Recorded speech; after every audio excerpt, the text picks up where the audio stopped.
自打我生女儿时大出血，把子宫摘除后，我的日子便不大好过了。婆婆每天哭天抹泪说我是林家的罪人，因为我林家要断后了。公公虽然没说什么，但每每看到我，总要深深地叹一口气。我向丈夫诉苦，他却说我现在没有子宫了，根本算不上一个真正的女人了，他要跟我离婚。我不肯。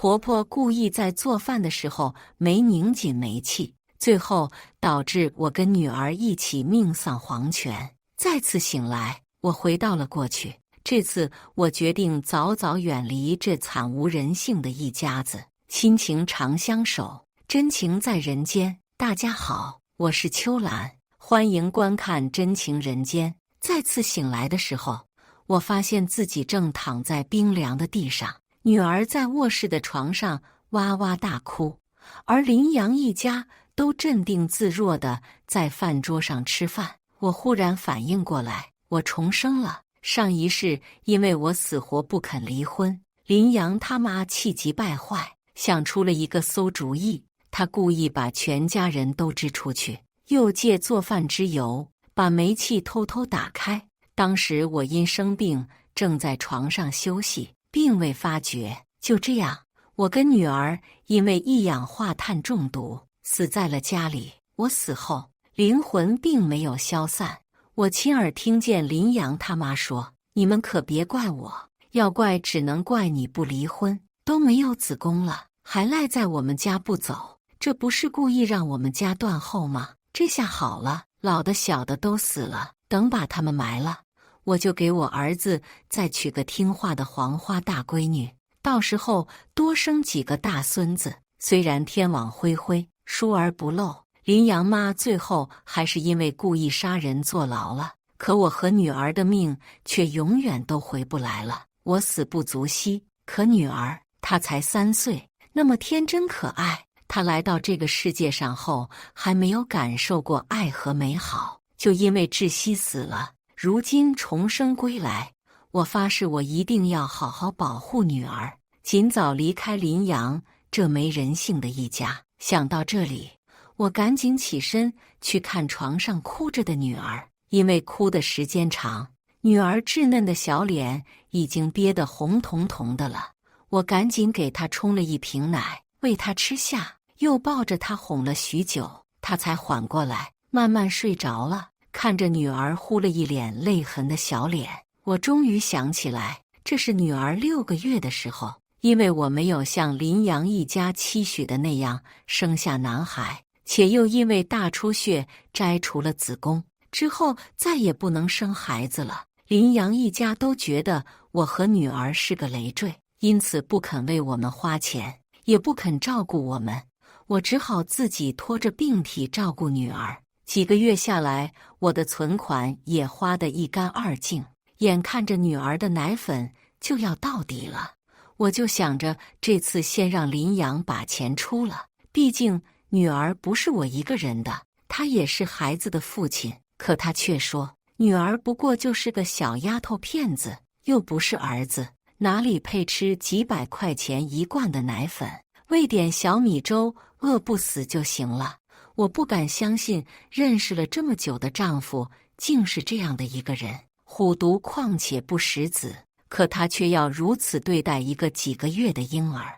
我被气得急火攻心，就晕了过去。林阳一家都以为我是在做戏，谁都没管我，任由我自己在地上躺了1个多小时，又自己恢复意识醒了过来。我恨恨咬牙，这里就是个狼窝。早在我怀孕的时候，婆婆就一直想让我去查下肚子里的是男孩还是女孩。我拒绝后，她就一直在背地里给我穿小鞋。后来知道我生的是个女孩后，脸立马就板起来了，说我不中用。直到后来我大出血，摘除了子宫后，我就成了林家的罪人。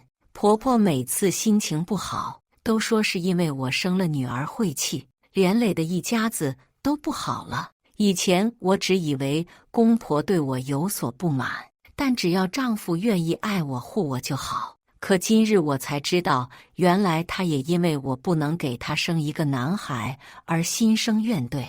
又想到上一世最后我的女儿都命丧黄泉，如今我还有什么可留恋的呢？想到这里，我下定决心后，把门仔细关好后就走了过来。饭桌上，林阳一家还正在吃饭，看见我出来，林阳他妈翻了个白眼，我就说他装的吧，还在地上躺了1个多小时，哼，装相。这会怕是看见我把饭做好了，想吃个现成的，你也不看看你配不配，连个孙子都生不出来的玩意，指望着谁伺候你呢？还想给我儿子要钱买奶粉，那赔钱货配吃吗？你们1个2个全都在家白吃，让我儿子在外边受累，你也不怕遭了天谴了？林阳他妈越骂越急，嘴里还来得及咽下的东西也随着他的骂声喷射出来，看着十分恶心。可他却浑然不知，只自顾自的表演。等过几天你就去外边找工作，别想着赖在家里享福。至于那个小逼崽子，你也别想让我给你看。他说完后，把手里的空碗哐当一声摔在桌子上。而此时，林阳跟林阳他爸也吃完饭了，跟个老太爷一样瘫在椅子上，桌子上只剩下一片狼藉。林阳抬眼看向我，跟吩咐一个丫鬟一样，傻站着干啥？还不赶紧把桌子上的东西收拾了？你还真想跟我妈说的似的，在家里啥都不干享福啊？我看着林阳那丑恶的嘴脸，心中生出无限恨意。他这话说的实在是亏心。我自打来了他们家后，是一天福都没享过。我命苦，5岁那年父母因车祸去世后，我就一直在大伯家住。只大伯家条件也不好，加了我就要多养1个人，大伯母自然不愿意，成天的拿话来刺我。于是我就养成了讨好型的人格。在家的时候，大伯家的孩子只管学习就行，我却要什么都要干。后来就连爸妈留下的房子也成了大伯的了。高中毕业后，我就去打工了，认识了在同一个公司的林阳。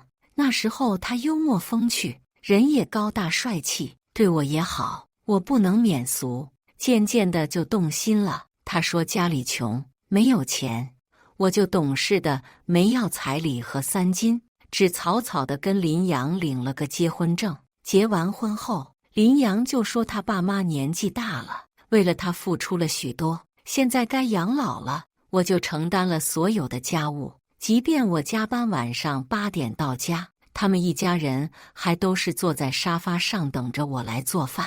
我怀孕后亦是如此，一直到我生产完又做了手术，才没干这些。我看这个家里最受罪的就是我。想到这里，我直接反驳：凭什么让我来刷？我又没吃，你是没手还是没脚？林阳似乎没想到我会质问他，愣在原地没反应过来。可他妈却看不得我他的宝贝儿子吃瘪，几步走到我跟前，掐着腰骂我：你是吃了雄心豹子胆了，敢跟我儿子吵吵，3天不打上房揭瓦，真是不像话。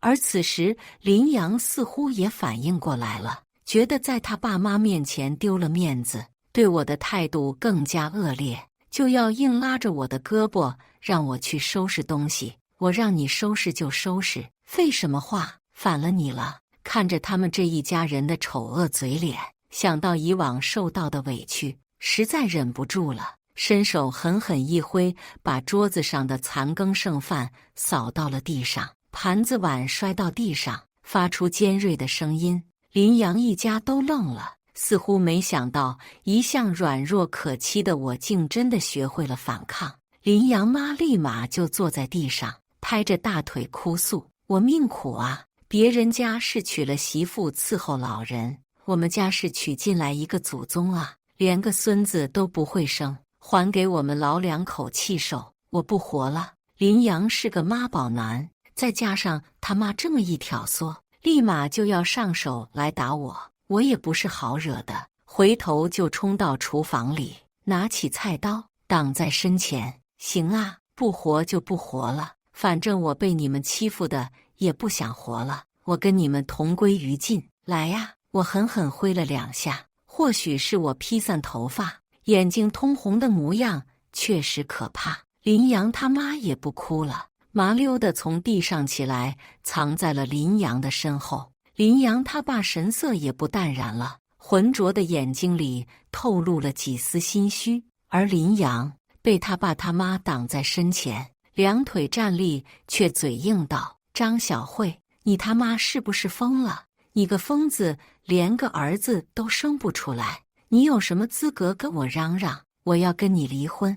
我闹了一通，终于听到了想听的话，立马开口道：“离婚就离婚，谁不离谁出门被车撞死。”看着我痛快答应的样子，林阳的脸上有些狐疑，毕竟前段时间他妈提了好几次离婚，我都不肯松口。他还没说什么，他妈在后边脸上的笑已经控制不住了。儿子跟他离，他还以为自己是个香饽饽呢，跟你离了，他还有什么活头？带着一个小丫头片子，还被摘除了子宫，哪里男人会这么傻，还会要他？儿子，等你们离婚后，我就找你三姨妈给你说个听话懂事的黄花闺女，到时候给你生个大胖小子，不比他强，没爸没妈的，会气得很。林阳本还有些迟疑的神色，在听到他妈说的黄花闺女大胖儿子几个字上，就化成了坚定。离婚可以，你净身出户，那个赔钱货你也带走，别的东西你啥也别想带走，这个家里的东西可都是我的。闻言，我不动声色地呼出一口气，我本来就是这么想的，从始至终我只要女儿，除了女儿我什么都可以舍弃。双方达成共识后，林阳一家便不许我再留在他们家了，当然我也不想看见他们。他们站在房间门口，看着我收拾自己跟女儿的东西，生怕我拿了他们的。我虽看不惯，但目的已达到，也不想多生事端，便忍了。等收拾好东西后，我便拉着行李箱，抱着女儿出了家门。女子本弱，为母则刚。以前什么都拿不动的我，如今几十斤都不在话下了。等出了家门后，我才发现林阳的门口聚了许多人，他们似乎是听见了林阳家中的吵闹中，所以想看看是发生了什么事。等看到我眼睛通红，一手抱娃，一手费力地拉着行李箱从里边走出来后，他们就开始窃窃私语。可真是造孽呀！林家这处事也忒不地道了，这孙女还没满7个月就把这娘俩给撵出来了，可不是吗？这么多年的老街坊了，他们家你还不知道啊？心狠着呢。孙女咋了？孙女就不是人了？这都啥时候了，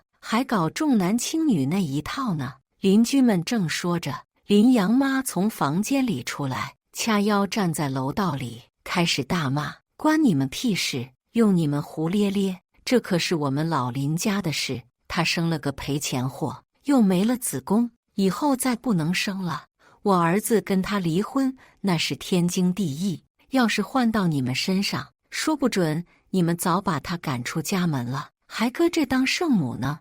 我看你们一个个是吃饱了撑的没事干了。”随着我的走远，刺耳的声音也越来越小，最后到消失不见。虽然刚才跟林阳一家决裂的时候我很勇敢，但站在小区门口的时候，我才体会到单亲妈妈的无助。我身无分文，还带着吃奶的孩子，这该怎么活呀？天大地大，何处是我的家？我的未来又在什么地方？大伯家是不能回了，我不想再看人脸色，我也不想再这么憋屈地过一生了。我给闺蜜打了个电话，说明了现在的情况和处境。闺蜜可怜我，借给了我2万块钱。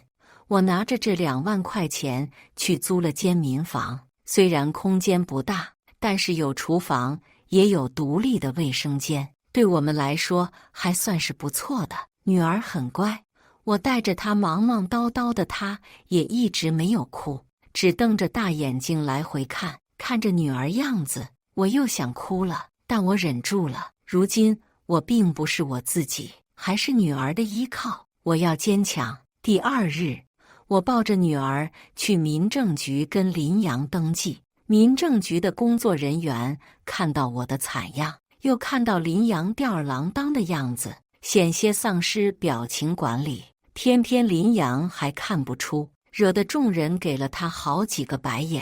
等从民政局回家后，我就开始思考以后的生活了。房租、水电费、孩子的吃用都不是一笔小费用，我不能总是靠借钱来生活。有一有二，没三没四，再好的感情掺杂钱的时候多了，也就不纯粹了。我思考再三，准备去做送餐的兼职骑手，比较自由，有一辆电动车就可以坐。工作的时候我也可以带着女儿。我注册好账号后，就买了一套背带，平日里就把女儿背到背上，喂奶、换尿不湿都是在外边。起初面对人们同情的眼光，我还有些不适应，但几天过后，我已经很坦然做这些了。谁的生活不是一地鸡毛？现在虽然生活的苦难些，但至少不用受那些窝囊气，也没有那些日复一日的谩骂和冷脸。虽然辛苦，但是舒心。更何况，如果继续在那个家里待下去，不知道什么时候就会又跟上一世一样，连命都没了。我不敢赌，只是可怜女儿才几个月就要跟我风餐露宿，风大的时候吹的脸都要皲裂了。我只能多给她抹些润肤霜，尽量把她遮盖得严实些。跑外卖虽然一单只有几块钱，但积少成多，看着账户里源源不断的进账，我还是很开心，因为我终于可以养活女儿了。我有了可以生存的本事，也不用日日惊慌了。有时候送餐的时候会碰见一些好心人，他们看我带着孩子可怜，还会给我拿些水果或者孩子不穿的衣服，我也坦然接受了。就这样，1个月的时间一闪而过。时间来到了我跟林阳约定的领离婚证的这天，我是去送了几个单后才过去的，因此还穿着工作服。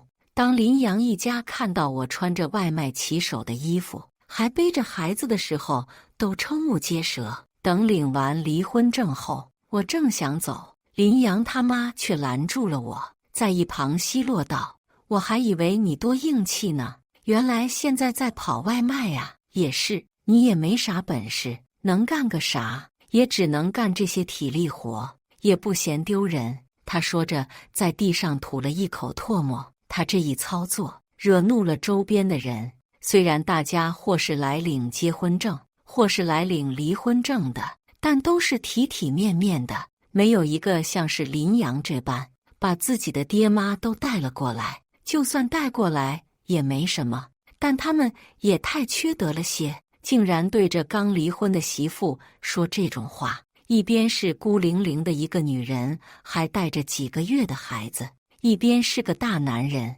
还带着自己的爸妈。虽然大家不知道我们具体是因为什么事才离婚的，但不难想到，过错方肯定是在林阳那边。特别是听见林阳他妈的话后，人们纷纷开始仗义直言。林阳一家听着大家对他们的讨伐，灰溜溜地走了，再也没有刚开始的趾高气扬。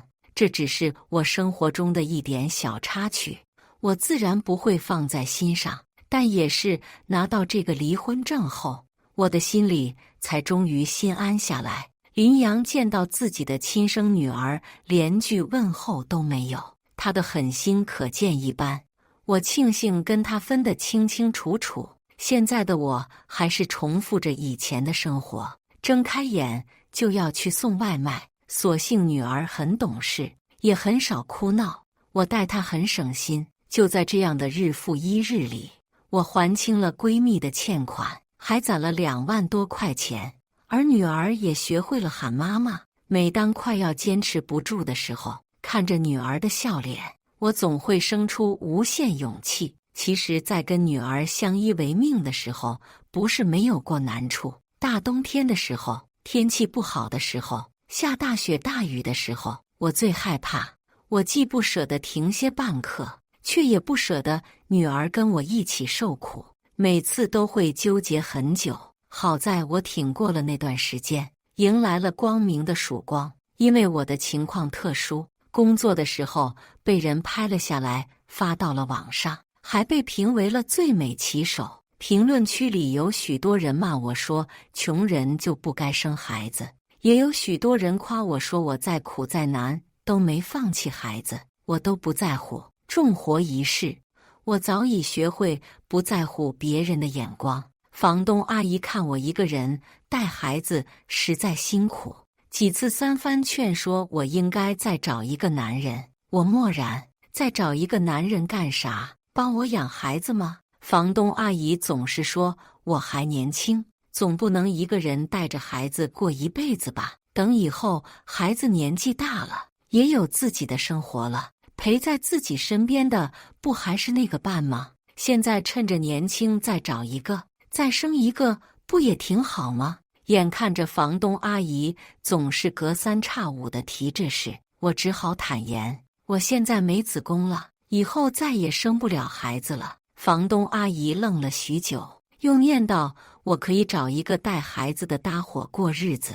隔天还带了一个离婚的男人过来跟我相亲。那个男人一来就把我上下打量了一遍，又说自己有个男孩8岁了，还说以后我可以不用上班了，他会每个月给我2000块钱养家，但是我必须要全心全意地对他儿子，还要孝敬他的爸妈，每天要帮他们做饭、洗衣服等等。他看我女儿的眼神十分嫌弃，你也可以带着，反正就是多一口饭的事。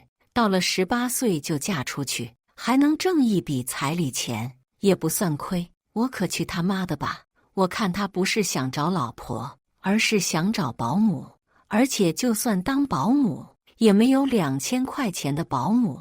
我看他是在做春秋大梦，跟林阳一个货色的。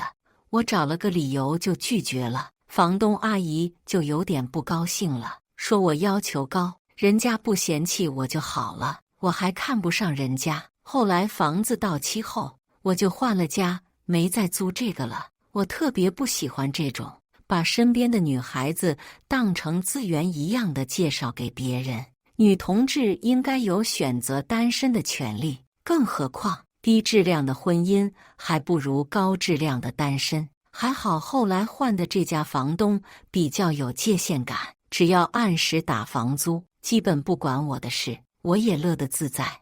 我这边的日子虽磕磕绊绊，但也还算平淡顺遂，而林阳那边就比较麻烦了。自从林阳跟我离婚以后，他妈就联系了好几个媒婆，放出话来，要给他儿子找一个家庭条件好、没谈过恋爱的女孩。但是他想多了，他们家的条件实在是配不上这样的女孩，偏他们还要痴心妄想。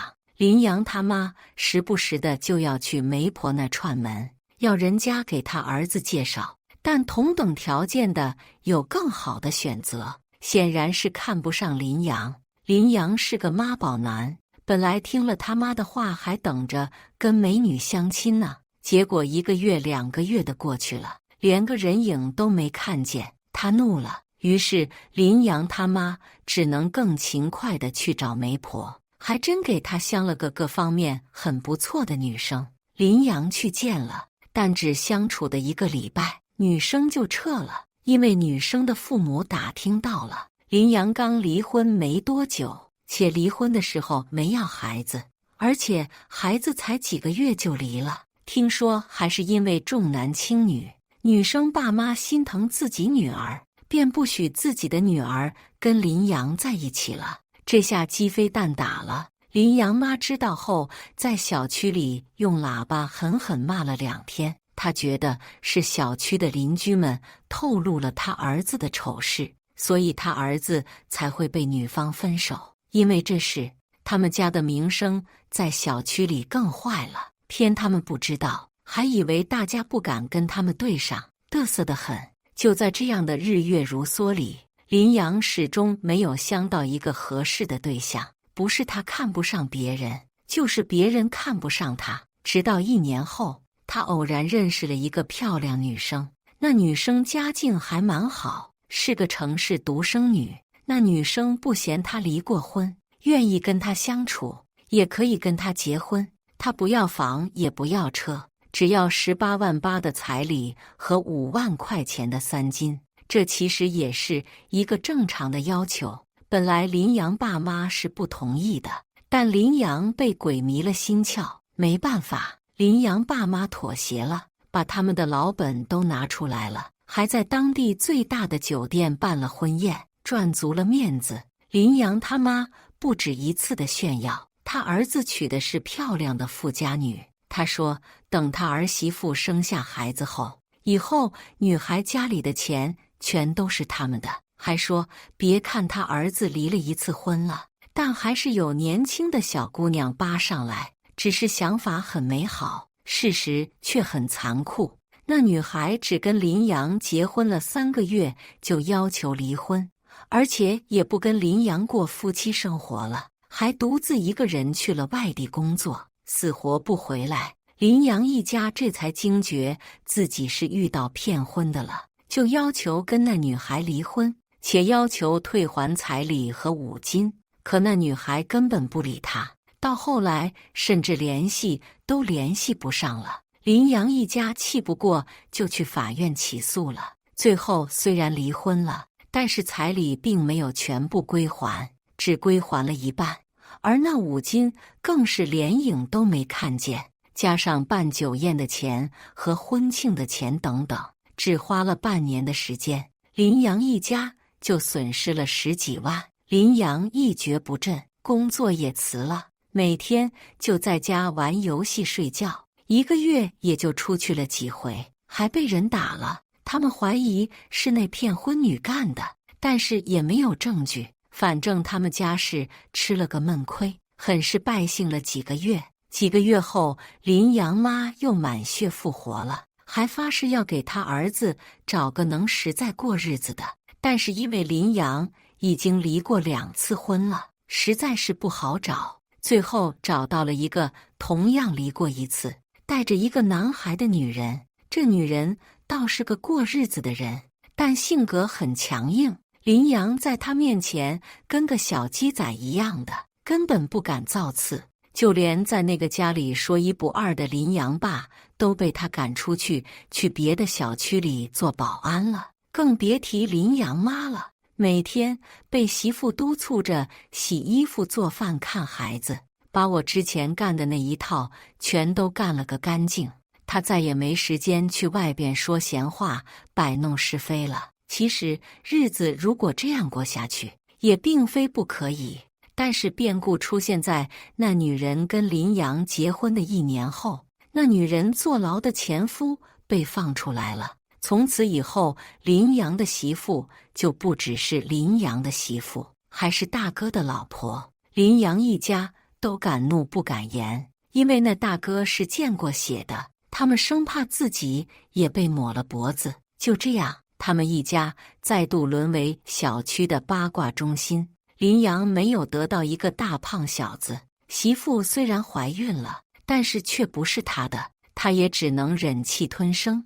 而林阳妈也没有得到一个贤惠听话的儿媳妇，她现在倒成了一个听话的婆婆。至于林阳他爸，他们家最坏的那个人，现在每天都被撵出来工作，发了工资后还得全部上交。全家人齐心协力地替大哥养孩子，挺好的。这便是林阳一家的结局。我做骑手一共做了3年，从女儿8个月到3岁零8个月。因为我们母女俩花费不高，所以这3年下来，我手里还攒下来了一笔钱。我决定不做骑手了。在女儿4岁的时候，我把女儿送到了家附近的幼儿园。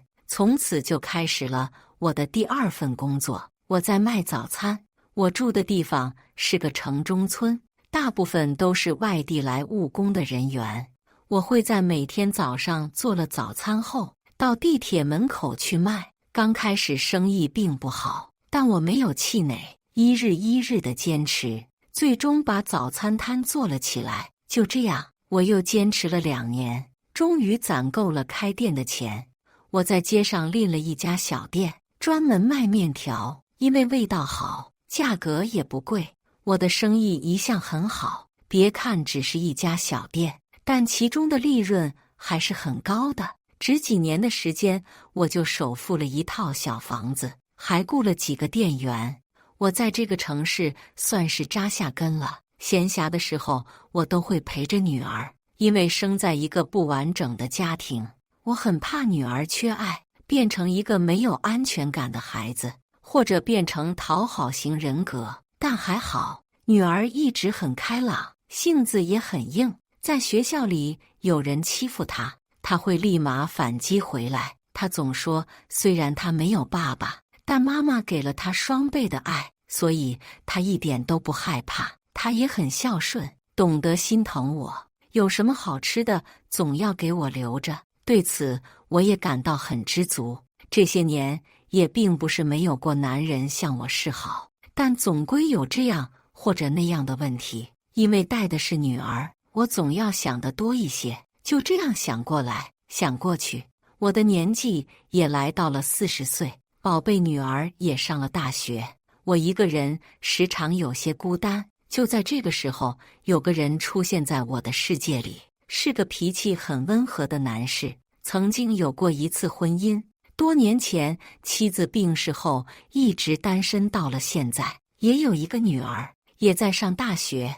我跟他之间有很多共同语言，但或许是年纪大了，考虑的东西比较多。最终，我们选择做男女朋友，搭伙过日子，但不进入婚姻。相处得来就在一起，不喜欢就分开，轻松也自在。在女儿大学毕业的第2年，林阳曾千方百计地找上门来。他说，年轻的时候他错了，现在想要弥补了，希望女儿不要记恨他。我托人查了一下，原来他是生病了，需要人照顾了。他之前的老婆也跟他离婚了，婚内的孩子也被前妻带走了。如今他是孤家寡人一个，所以才找了过来。还好女儿清醒，从未被他迷惑。他后来还想过来，但身体撑不住了，没几个月就去世了。偶尔有时候再回想以前的事，我都觉得恍如隔世。我一直很庆幸，我有勇气从那个家分离出来，我才会有这么绚烂美好的人生。我最喜欢的一句话便是往日暗沉不可追，来日之路光明灿烂。只希望我和我女儿的人生一如既往的全是坦途。感谢大家的观看，欢迎大家在下方评论区讨论。如果你喜欢这类故事，记得点击订阅真情人间，并分享给更多的人，这会对我帮助很大。再次感谢大家的观看。